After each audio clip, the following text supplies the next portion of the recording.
At Christmas dinner, my mom said, "We couldn't afford gifts for your kids this year." Then I watched my brother's children open iPads and designer shoes. Dad laughed. "You know times are hard." I packed up our coats and left. The next morning, posted something that made every relative call me within minutes. I should have known something was off when my kids, Emma and Lucas, were told to wait in the other room during gift time. "Just a few more minutes, sweeties," my mom said, with that tight smile she uses when she's hiding something. My brother Derek's kids, Madison and Bryce, sat front and center. The living room looked like an Apple store exploded. Madison unwrapped the newest iPad, squealing. Bryce got designer sneakers that cost more than my monthly car payment. Then came the winter coats, the gaming headsets, the everything. Emma tugged my sleeve. "When's our turn, Daddy?" My mom overheard. She walked over, crouching down with exaggerated sadness. "Oh, sweetie, we couldn't afford gifts for you this year. Times are just so tough." I stared at her. "What?" Dad chimed in from his recliner, not even looking up from his phone. "You know how it is. Economy's terrible. We're all struggling." Derek didn't even try to hide his smirk. His wife, Vanessa, was already recording Madison's reaction to her third gift. She panned the camera across the pile of presents, making sure to capture every expensive brand name. "But we sent you money for the kids' gifts," I said slowly. $300. Last month. Mom waved her hand dismissively. "That went toward groceries and bills, honey. You understand?" I looked at the pile of designer boxes, the iPad, the luxury everything surrounding Derek's kids. My children stood there in their thrift store sweaters, watching their cousins drown in gifts. "Times are hard," Dad repeated, laughing.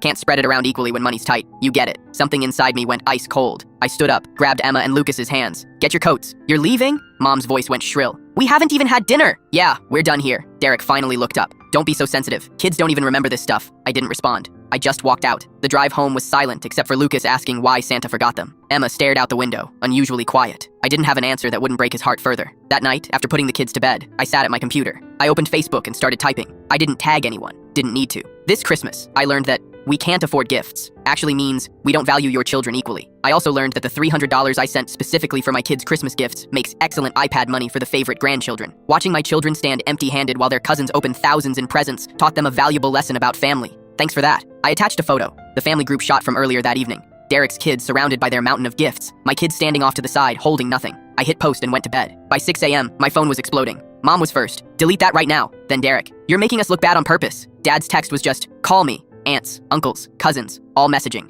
The family group chat was imploding. My Aunt Linda called. "Is this true? About the $300? Every word. That's disgusting. I'm so sorry." Turns out, nobody knew. My parents had told everyone they couldn't afford gifts this year. Several relatives had sent money specifically for my kids. Money that apparently funded Derek's children's luxury haul. My Uncle Mike posted a comment on my status. This explains why the $200 I sent for all the grandkids only seemed to benefit 2 of them. The post went semi-viral in our extended family network. Screenshots were shared, questions were asked. By noon, my parents were backtracking. Mom claimed it was a miscommunication. Dad said they planned to make it up later. Derek's wife deleted her entire Christmas album after someone commented, "Nice to see where everyone's gift money went." I didn't delete my post. I didn't apologize. That evening, my doorbell rang. It was my grandmother, who I hadn't even known was on Facebook. She walked in with 2 huge gift bags. "These are from me," she said, kissing Emma and Lucas. "Your parents can go to hell. Grandma never curses. Sometimes the truth just needs a little audience."